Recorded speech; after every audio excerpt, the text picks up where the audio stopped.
नमस्कार, हमारा उत्तर प्रदेश देख रहे हैं आप। मैं हूं आपके साथ सपना दीपक मद्देशिया। बुलेटिन का आगाज करेंगे। प्रदेश के डिप्टी सीएम केशव प्रसाद मौर्य एक दिवसीय दौरे पर वाराणसी पहुंचे।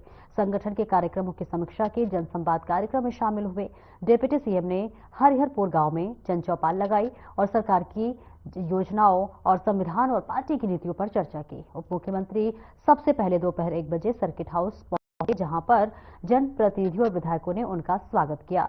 इसी के साथ ही जिले के आला अधिकारियों के साथ बैठक की और इसमें विभागीय अधिकारियों के अलावा पुलिस प्रशासनिक अफसर भी शामिल रहे। आपको बता दें, बीजेपी महानगर कार्यालय में डिप्टी सीएम ने बताया कि भाजपा पूरे देश और प्रदेश में संविधान गौरव दिवस मना रही है और इसके लिए वाराणसी में संविधान गौरव अभियान विशाल जनसभा का आयोजन किया जाएगा। मोदी जी के नेतृत्व में सरकार बनने के बाद चाहे देश में चाहे विदेश में बाबा साहब से जुड़े हुए जो स्थान थे उनको स्मारक के रूप में, उनको तीर्थस्थल के रूप में विकसित करने का काम भारतीय जनता पार्टी की सरकारों ने किया।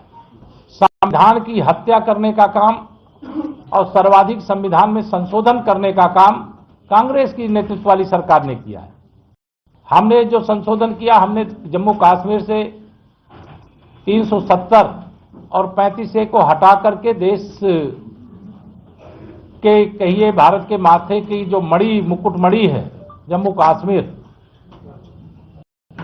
उस जम्मू कश्मीर जहां पर स्वयं बाबा साहब भी नहीं चाहते कि 370 अनुच्छेद वहां पर लागू हो, उसको खत्म करने का काम भारतीय जनता पार्टी ने किया। फतेहाबाद की पैरा एथलेटिक्स खिलाड़ी सिमरन शर्मा को राष्ट्रपति द्रौपदी मुर्मू द्वारा अर्जुन पुरस्कार से सम्मानित किया गया, जिसके बाद मोदीनगर में उनके भव्य सम्मान समारोह का आयोजन किया गया। और इस बीच सिमरन राष्ट्रीय और अंतर्राष्ट्रीय प्रतियोगिताओं में पदक जीते हैं। आपको बता दें, 2024 पेरिस पैरालंपिक में 2000 मीटर T12 फाइनल में कांस्य पदक जीतकर उन्होंने देश का नाम रोशन किया है। सिमरन शर्मा ने कहा कि ये मेरे लिए गर्व की पल है। मैं संघर्ष से ये मुकाम हासिल किया है। मैं अपने परिवार और पति कोच का धन्यवाद करती हूं। सिमरन शर्मा के पति ने कहा कि सिमरन ने अपनी लगन और मेहनत से हर चुनौती को पार किया है। उनकी यह सफलता हम सभी के लिए गर्व की बात है। वहीं सम्मान समारोह में नगर पालिका के चेयरमैन विनोद वैशाली, मोदीनगर विधायक मंजू सिवाच और अन्य गणमान्य लोगों ने सिमरन को सम्मानित किया। और इस बीच गाजियाबाद से तस्वीरें, जहां गाजियाबाद को देखिए, गाजियाबाद की बेटी ने नाम रोशन किया है। बेटी को अर्जुन पुरस्कार मिला है। मोदीनगर के सम्मान समारोह का कार्यक्रम हुआ था और इस बीच सिमरन कौर ने कहा कि ये मेरे लिए बेहद ही गर्व का पल है और इसी के साथ साथ उन्होंने अपने पति कोच का भी बेहद धन्यवाद दिया। तो वहीं दूसरी तरफ उनके पति कोच ने भी कहा कि ये उनकी कड़ी मेहनत थी और जिसका परिणाम आज देखने को मिल रहा है और इसी के साथ ये हमारे लिए बेहद ही गर्व की बात है। देखिए तस्वीरें आपको दिखा रहे हैं, जहां पर गाजियाबाद की बेटी ने नाम रोशन किया। न सिर्फ प्रदेश बल्कि देश का भी नाम उन्होंने रोशन किया है, क्योंकि देखिए उन्हें अर्जुन पुरस्कार मिला है। अर्जुन पुरस्कार से उन्हें सम्मानित किया गया और ऐसे में परिवारजनों का इस वक्त बयान सामने आया है, जिसमें उन्होंने कहा है कि इनकी लगन और संघर्ष रहा है, जो कि उन्होंने इस मुकाम को हासिल किया है, जिससे कि पूरे देश में उन्होंने अपना नाम रोशन किया। और इसी के साथ साथ देखिए ये बड़ी उपलब्धि मिला हुआ है। अर्जुन अवार्ड से उन्हें सम्मानित किया। मोदीनगर में ये पूरा सम्मान समारोह का कार्यक्रम रखा गया था, जिसमें इन्हें अर्जुन पुरस्कार दिया गया। और इस बीच परिवार में भी हर्षोल्लास का माहौल देखा जा रहा है, क्योंकि गाजियाबाद में देखिए बेटी ने अपना नाम रोशन किया है और इसी के साथ साथ देश प्रदेश का भी नाम उन्होंने बढ़ाया है। सारी चीजें हैं, बहुत सारे विभाग हैं, डिपार्टमेंट हैं जहां हमारी चलती है। ये हमें भगवान ने कृपा दी है, कृपा करी है हमारे ऊपर कि हम बच्चों को अच्छे से पढ़ा सकें, हम अपने सास ससुर की अच्छी केयर कर सकें, हम पड़ोसी हमारा कोई बीमार है तो हम उसको खाना बना के या उसके बच्चे को अपने पास बैठा के उसके दुख दर्द शेयर कर सकें। ये पावर स्वाभाविक रूप से महिलाओं के पास जाता है। महिलाएं संवेदनशील होती हैं, इसलिए बड़े से बड़े परिवार को चला देती हैं। और निश्चित ही खेलों में भी जो आज लड़कियां आ रही हैं, देश का नाम आगे कर रही हैं, तो मुझे लगता है कि वो उनके अंदर की एक पावर है, जो पावर पहले उन खिलाड़ियों की घर में लगी हुई थी, घर कर रही थी। मुझे लगता है कि आज जब वो ट्रैक पे दौड़ती हैं तो भी उसी उम्मीद से दौड़ती हैं कि अगर पीछे रह गई तो मेरे पति को कोई क्या कहेगा। मैं मतलब अपने आप में बहुत महसूस करती हूँ कि मैं मोदी नगर से हूँ। यहाँ पे से पहले भी बहुत अच्छे एथलीट निकले हुए हैं जो हमारे सीनियर हैं और कहीं ना कहीं उनसे मोटिवेशन मिलता है। जैसे कि जैवलिन में विपिन कसाना भैया भी हैं, वो एथलेटिक्स से ही है और वो कॉमनवेल्थ पार्टिसिपेट हैं। और जैसे कि नगर में सम्मान दिया जाता है और कहीं ना कहीं छोटा सा शहर है, इतनी बड़ी सोच नहीं थी पहले कि एक लड़की को गेम कराया जाए या एक बहू के लिए सपोर्ट दिया जाए। पर मुझे इस बात की खुशी है सर कि मैं उस चीज़ के लिए सीढ़ी बनी हूँ और टाइम में खासकर मोदी नगर में मुझे देख के लड़कियों को उनको आगे बढ़ाया जाएगा और कहीं ना कहीं अपनी बहुओं को सम्मान दिया जाएगा। तो सिमरन, इसकी शुरुआत कैसे हुई आपकी खेल की? सर मेरी खेल की शुरुआत, मुझे बचपन से ही इंटरेस्ट था गेम में, तो पर 2017 में मेरी नवंबर में शादी हुई थी। उसके बाद मेरे पति इंडियन आर्मी में हैं, उन्होंने ही मुझे प्रोफेशनल गेम शुरू कराया। इस्माइल चेहरा रखो बिल्कुल। और आगे बढ़ेंगे, लेकिन उससे पहले मैनपुरी से बड़ी खबर सामने आ रही है, जहां युवक की हत्या का बड़ा खुलासा हुआ है। जी हां, महिला समेत 5 आरोपियों को गिरफ्तार किया गया है। हत्या कर शव नदी में फेंककर जो है आरोपी भाग गए थे और इस बीच युवक को बुलाकर रखी गई थी गला दबाकर हत्या। एसपी मैनपुरी ने किया मामले का खुलासा, वही फरार की भी जल्द होगी गिरफ्तारी। तो देखिए, इस बीच ये बड़ी जानकारी आपको बता रहे हैं और इसी के साथ साथ थाना इत्मा दुल्हार के जमराई का है पूरा मामला। और देखिए, मैनपुरी से ये बड़ी जानकारी, युवक की हत्या का ये बड़ा खुलासा सामने आया है, जिसमें 5 आरोपी को गिरफ्तार किया गया, जिसमें भी शामिल है। हत्या का शव को नदी में फेंककर आरोपी भाग गए थे। फरार अभियुक्त की जल्द ही गिरफ्तारी होगी। लेकिन इस बीच ये बड़ी जानकारी आपको बता रहे हैं मैनपुरी से, जहां एक बड़ी गुत्थी पुलिस उलझाती हुई नजर आ रही है। आपको बताते चले कि युवक की हत्या हुई थी, जिसमें अब महिला समेत 5 आरोपी गिरफ्तार कर लिया गया है और हत्या का शव को दूसरी नदी में फेंककर आरोपी भागे थे। और जो भी फरार अभियुक्त है, उनकी भी जो है गिरफ्तारी के लिए लगातार पुलिस नजर लेते हुए नजर आ रही है। फिलहाल मैनपुरी से ये सबसे बड़ी जानकारी आपको दे रहे हैं, जहां एक युवक की हत्या की गुत्थी जो है वो सुलझ और बड़ी सफलता हासिल हुई है। जहां अब देखिए, महिला समेत 5 आरोपियों को गिरफ्तार कर लिया गया और इस बीच ये तस्वीरें, जहां युवक की हत्या में ये सभी शामिल थे और इसी के साथ साथ कुछ आरोपी है वो भी अभी फरार बताए जा रहे हैं, जिसकी जल्द ही गिरफ्तारी करने की कोशिश की जा। लेकिन इस बीच ये बड़ी जानकारी आपको मैनपुरी से दे रहे हैं, जहां पर पुलिस को बड़ी सफलता हासिल लगी है, जहां पर बीते दिन एक युवक की हत्या हो गई थी और ऐसे में आरोपी जो थे वो फरार थे, जिसमें से महिला समेत 5 आरोपियों को गिरफ्तार कर लिया गया और बाकी जो आरोपी बचे हुए हैं उनकी की जा रही है। और इस बीच देखिए, ये बड़ी जानकारी आपको बता रहे हैं कि युवक की हत्या करके नदी में फेंक दिया गया था और उसके शव को बरामद भी कर लिया गया और इसी के साथ साथ उनके आरोपियों को भी गिरफ्तार कर लिया गया है।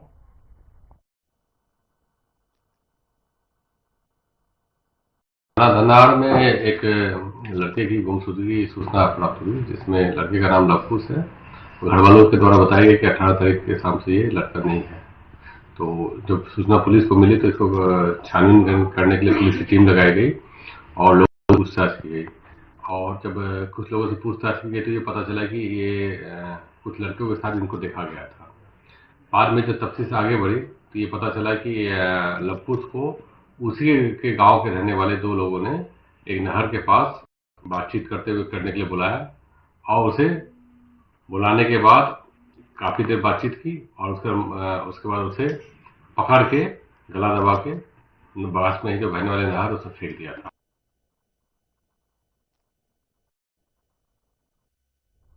और मेरठ हापुड़ लोकसभा सांसद और रामायण धारावाहिक के श्रीराम का किरदार निभाने वाले अरुण गोविल 5 साल में प्रदेश में 11 लाख रामायण बांटेंगे। जी हां, घर घर रामायण अभियान के लिए उन्होंने प्रधानमंत्री को पत्र लिखा, जहां 22 जनवरी को किठौर और हापुड़ से वे इसकी शुरुआत करेंगे।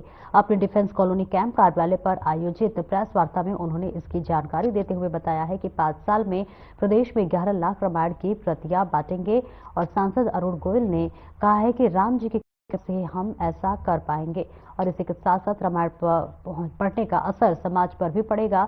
रामायण हमारी धरोहर है, सांसद होना बाद में, पहले मैं जो है भारत का नागरिक हूं और ये सब करना मेरा कर्तव्य है। अरुण गोविल ने कहा कि रामायण में दुश्मनों में रिश्ता दिखाई देती है और इसी के साथ साथ रामायण को 10% भी जीवन में उतार ले तो कल्याण होगा। रामायण पारिवारिक सामाजिक रिश्तों का संग्रह है। उन्होंने कहा है कि हम खुद अपने जीवन में ज्यादा समस्याएं पैदा करते हैं, घर में शांति नहीं हो तो फिर काम नहीं टंगे। और इस बीच ये तस्वीरें आपको बता रहे हैं, जहां पर आपको बताते चले कि धारावाहिक रामायण में जो है भगवान श्री राम की भूमिका निभाने वाले अरुण गोविल ने देखिए एक ये बड़ी पहल उनकी देखने को मिल रही है, जहां वो अब हर रामायण बांटेंगे और इसी के साथ साथ इस पर वो बयान देते हुए नजर आ रहे हैं कि अगर व्यक्ति रामायण का 5% भी अपने जीवन में उतार ले तो फिर उनका कल्याण हो जाएगा। और ऐसे में उन्होंने ये भी कहा कि मैं जो है सांसद बाद में हूं, पहले मैं भारत का नागरिक हूं और मेरा ये कर्तव्य है कि इस तरह घर घर रामायण पहुंचाया जाए। और देखिए उन्होंने ये पूरी जानकारी प्रेस वार्ता के दौरान की है, जहां पर अरुण गोविल ने अब 11 लाख रामायण बांटने का ये जो है बड़ा निर्णय, बड़ा फैसला लिया है, जिस पर वह घर घर जाकर 11 लाख रामायण बांटेंगे और इसी के साथ साथ लोगों को इससे पढ़ने के लिए प्रेरित करते हुए भी नजर आगे। आप बताते चले कि धारावाहिक रामायण में अरुण गोविल ने भगवान श्री राम की भूमिका निभाई थी और अब ये सांसद है। और इस बीच आपको बताते चले कि इन्होंने बड़ी पहल की है, जहां वो 11 लाख रामायण का किताब जो है वो लोगों के घर घर बांटेंगे और उसको पढ़ने के लिए प्रेरित करेंगे। और इसी के साथ साथ उनका कहना है अगर रामायण का 5% भी लोग पढ़ लेते हैं तो उनके जीवन का कल्याण होना जो है सुनिश्चित हो जाता है। और ऐसे में देखिए ये बड़ा अभियान एक तरह से माना जा रहा है, जहां 11 लाख रामायण पाठ जो है अरुण गोविल बांटेंगे। सर ये राम विचार तो मुझे आया था, ये अखबार जो हम रोज पढ़ते हैं उसमें इस तरह की खबरें होती हैं जिसमें अपराध ही अपराध होते हैं, वो सामाजिक भी हैं, पारिवारिक भी हैं और प्रोफेशनल भी होते हैं। इसका मतलब ये होता है कि हम अपने नैतिक मूल्यों को भूल गए हैं। हमारी जो संस्कृति ने जो हमें सिखाया था वो हम भूल गए, कहीं हम अपनी संस्कृति से पूरी तरह दूर होते चले जा रहे हैं। और रामायण अपने आप में ऐसा संपूर्ण ग्रंथ है जो हमें ये सब कुछ देता है और समझने के लिए बहुत मुश्किल नहीं है, बहुत आसान तरीके से बताता है सारी चीजें। और खबर सहारनपुर के नकुड़ थाना क्षेत्र से है, जहां पर होटल में बासी बिरयानी को लेकर विवाद हो गया है। वहीं ग्राहक को होटल के मालिक ने लाठी डंडों से जमकर पीटा और धार हथियार से जो है ग्राहक पर हमला कर दिया। मारपीट का वीडियो सोशल मीडिया पर लगातार वायरल हो रहा है। वहीं पुलिस ने मौके से 5 लोगों को हिरासत में लिया है।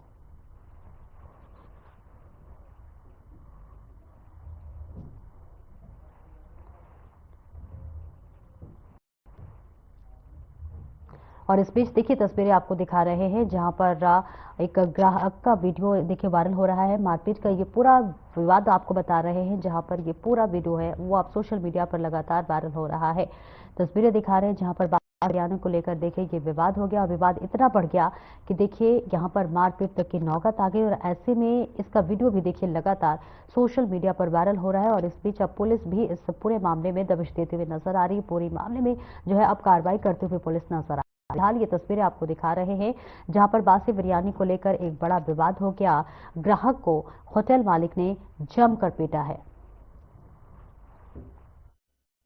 और वहीं मुरादाबाद में मामूली बात पर 2 पक्षों में जमकर पथराव और फायरिंग, जहां लोगों ने छतों पर चढ़कर एक दूसरे पर पथराव और फायरिंग कर दिया। अवैध असलहों से फायरिंग और पथराव का लाइव वीडियो जो है वो अब लगातार वायरल हो रहा है।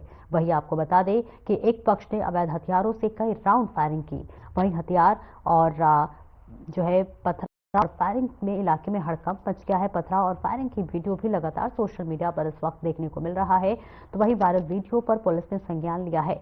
मामला कोतवाली कटघर इलाके की बताई जा रही है। देखिए थाना कटघर में गांव है सिरसा इनायतपुर, 2 पक्षों के बीच में पथराव हुआ, फायरिंग हुई। इसके बारे में सूचना मिल पर तत्काल हमारी फोर्स वहां मौके पर गई और जैसे ही फोर्स वहां पहुंची सभी लोग वहां से भाग गए। जानकारी प्राप्त करने पर पता चला कि 2 पक्ष हैं, एक का नेता अफसर है, दूसरे का चांद है। चांद और अफसर दोनों आपस में कोई पुराना विवाद लेकर के इन लोगों के बीच में लड़ाई झगड़ा चल रहा है और कल किसी मुकदमे के को लेकर के दोनों में विवाद हुआ और उसके बाद दोनों तरफ से पथराव फायरिंग हुई। वहीं मेरठ एसटीएफ ने बीते सोमवार को देर रात हुई मुठभेड़ में मुस्तका कक्का गैंग का इनामी बदमाश अरशद ढेर को ढेर कर दिया है। आपको बता दें कि मुठभेड़ के दौरान एसटीएफ इंस्पेक्टर के पेट में भी गोली मारी है, जहां आपको बता दें कि अरशद 1 लाख का इनामी बदमाश था। उस पर हरियाणा और यूपी में 1 दर्जन से ज्यादा मुकदमे दर्ज हैं। दरअसल मुखबिरों से मिली जानकारी के आधार पर एसटीएफ ने अरशद और उसके 3 साथियों को मौके से घेर लिया था और घेरे जाने पर अरशद और उसके साथियों ने टीम पर फायरिंग करनी शुरू कर दी। फोर्स की जवाबी फायरिंग में 4 बदमाशों की मौत हो गई। वहीं बदमाशों की एक गोली एसटीएफ इंस्पेक्टर सुनील के पेट में लगी है, जिन्हें इलाज के लिए अस्पताल में भर्ती कराया गया है। शामली से तस्वीरें दिखा रहे जहां एसटीएफ और बदमाश के बीच देखिए मुठभेड़ हुई है। कग्गा गैंग के 4 शातिर बदमाश ढेर हो गए हैं। ये भी एक बड़ी सफलता बताई जा रही है। हालांकि 1 लाख रुपए का देखिए इनामी बदमाश था और अब इसे जो है पकड़ लिया गया है। मुठभेड़ में एक एसटीएफ इंस्पेक्टर भी घायल हुए हैं जिनके पेट में गोली लगी है और ऐसे में उनका इलाज चल रहा है। लेकिन इस बीच ये बड़ी सफलता भी एक तरह से मानी जा रही है जहां मुठभेड़ में देखिए एक एसटीएफ और इंस्पेक्टर घायल हो गए हैं और ऐसे में जो है इनका इलाज। तस्वीरें सामने से आपको दिखा रहे हैं जहां पर एसटीएफ और बदमाशों के बीच मुठभेड़ हो गई है और दोनों ही इस वक्त घायल बताए जा रहे हैं। और बवेरू से निमंत्रण कर गांव जा रहे मोपेड सवार पुत्र की ट्रैक्टर चालक ने ओवरटेक कर टक्कर मार दी। हादसे में मोपेड सवार जो है पिता पुत्र ट्रॉली के नीचे दबकर कुचलकर उनकी मौत हो गई और इसके साथ मोपेड चालक हेलमेट भी पहना हुआ था, पर हादसे में उनका हेलमेट भी चकनाचूर हो गया। टक्कर लगने से दोनों पिता पुत्र ट्रैक्टर ट्रॉली के नीचे आ गए और उनकी कुचलकर दर्दनाक मौत हो गई।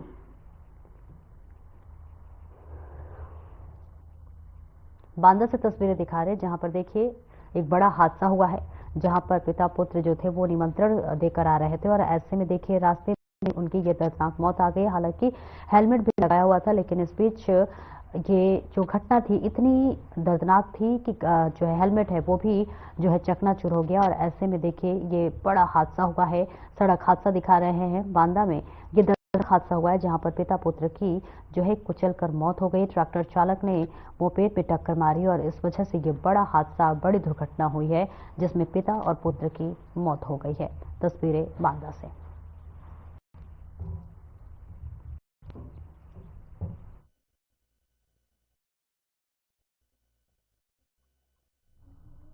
और यूपी एसटीएफ ने 3 शराब तस्करों को गिरफ्तार कर लिया है। साथ ही टीम ने 30 लाख कीमत की अवैध अंग्रेजी शराब और 77,000 रुपए के तस्करों के पास बरामद किया है।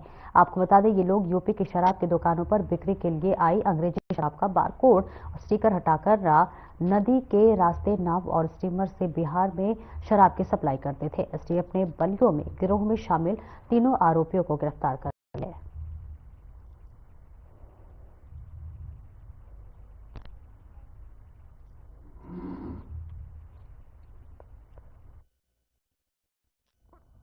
और वहीं मैनपुरी में नगर पंचायत अधिशासी अधिकारी शासन के निर्देशों के नाम धज्जियां उड़ा रहे थे।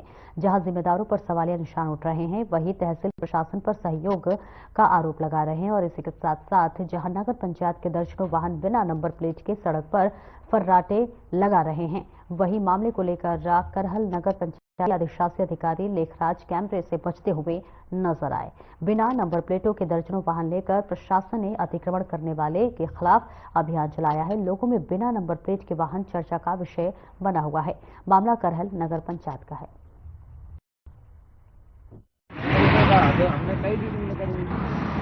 नगर पंचायत द्वारा जो गाड़ी यूज की जा रही है वो बिना नंबर की है या उनका फिटनेस नहीं है तो उन पर भी कार्रवाई होनी चाहिए कि आप पर रहते हुए और सरकारी गाड़ियों को नंबर प्लेट क्यों नहीं लगा रहे हैं। यदि कोई हादसा हो जाता है उसका कौन जिम्मेदार होगा।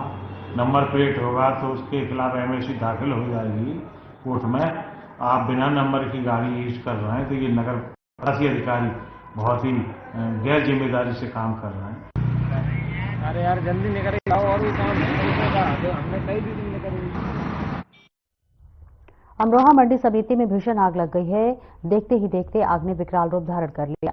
सूचना पर पहुंची फायर ब्रिगेड की गाड़ियां जो है आग बुझाने में जुटी रही और इसी बीच आपको बता दें कि वही आग लगने से स्थानीय लोगों में दहशत फैल गई है। मामला अमरोहा की सब्जी मंडी का है और इस बीच तस्वीरें दिखा रहे जहां अमरोहा में देखिए ये बड़ा हादसा हुआ जहां मंडी समिति में जो है भीषण आग लग गई। हालांकि फायर ब्रिगेड की टीम आग बुझाने में जुटी हुई है और इसके साथ स्थानीय लोगों में भी आग लगने से दहशत का माहौल बना हुआ है। अभी हम आगे मंडी समिति में एक प्लेटफॉर्म से आग लगने की सूचना प्राप्त और इस जगह क्रेट्स को स्टोर किया जाता है। तत्काल सूचना मिलने पर फायर ब्रिगेड की गाड़ियाँ पहुँची और आग बुझाने के लिए हमारी फायर ब्रिगेड की गाड़ियाँ वर्क कर रही हैं। हमारी 5 गाड़ियाँ यहाँ पर लगातार वर्क कर रहे हैं। जल्दी आग पर काबू पा लिया जाएगा। यहाँ पर पर्याप्त पुलिस बल का भी व्यवस्थापन किया गया है। यहाँ पर किसी भी प्रकार की कोई जनहानि नहीं है और कॉर्डन ऑफ कर दिया गया है और जल्दी आग को काबू पा लिया जाए। अभी हम आके और अमरोहा में ग्राम प्रधान पति के मामा की दिन दहाड़े हत्या से सनसनी फैल गई है। बता दें, इशरत अली की अज्ञात बदमाशों ने गोली मारकर हत्या कर दी है। दिन दहाड़े हुई इस घटना से इलाके में दहशत का माहौल है। जानकारी के घटना के पीछे चुनावी रंजिश की आशंका है, तो वही मौके पर पहुंचे जिले के आला अधिकारी जांच पड़ताल में जुटे हुए हैं। पुलिस ने अज्ञात बदमाशों के खिलाफ मामला दर्ज कर लिया है और आरोपियों की तलाश में शुरू भी कर दी है। इस घटना के बाद इलाके में तनावपूर्ण स्थिति है और पुलिस ने इलाके में सुरक्षा व्यवस्था बढ़ा दी है और लोगों से शांति बनाए रखने की अपील की है। पुलिस अधीक्षक अमित कुमार आनंद ने बताया है कि परिवार वालों ने कुछ लोगों पर शक जताया है। तहरीर के आधार पर मुकदमा दर्ज कर आगे की कार्रवाई की जाएगी।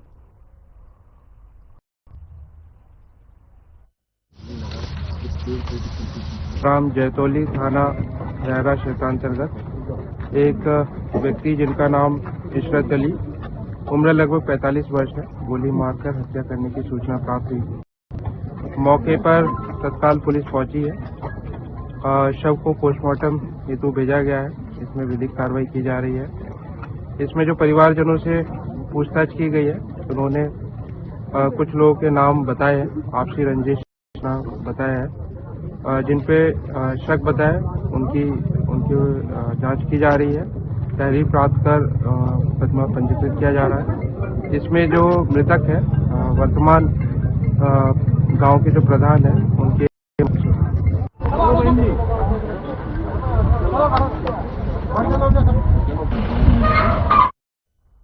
और गाजियाबाद थाना मुरादनगर क्षेत्र हिसाली फाटक के पास दो प्रेमी जोड़े ने जनशताब्दी ट्रेन से कटकर आत्महत्या कर ली है। पुलिस के अनुसार सुबह तकरीबन 10:30 बजे ट्रेन से कटकर दो युवक युवती की मौत हो गई।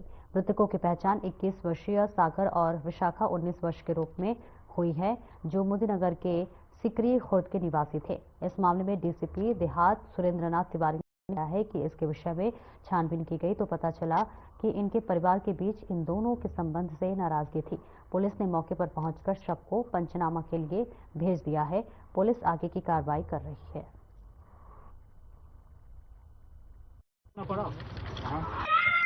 थाना मुरादनगर पर एक सूचना आई कि एक हिसाली फाटक के पास एक लड़का और लड़की ट्रेन से कट के पड़े हुए हैं। इस सूचना पर थाना मुरादनगर की पुलिस मौके पर पहुंची। जब वहां पर छानबीन की गई और जांच की गई तो पता चला कि एक लड़का है जिसका नाम सागर बताया गया, जो सिकरी खुर्द का रहने वाला है, और जो लड़की है उसका नाम विशाखा बताया गया, जो सिकरी खुर्द की रहने वाले हैं दोनों। ये 3-4 दिन पहले से घर से गायब बताए गए थे और इसके विषय में जब छानबीन और की गई पता लगा कि इनके के बीच में इसको लेकर के इनका एक बातचीत भी हुई थी कि इनके आपस में संबंध है। और खबर बिजनौर के धामपुर क्षेत्र थाना से है, जहां पर तेज रफ्तार पिकअप वाहन और गन्ने से लदी ट्रैक्टर ट्रॉली में टक्कर हुई है। हादसे में पिकअप वाहन में सवार एक व्यक्ति की मौके पर ही मौत हो गई, वहीं अन्य 2 लोग घायल भी हो गए हैं। आपको बता दें, फिलहाल पिकअप वाहन शेरकोट से गाजियाबाद सामान लेकर जा रहा था। हादसे के बाद ट्रैक्टर ट्रॉली चालक ट्रैक्टर छोड़कर फरार हो गए।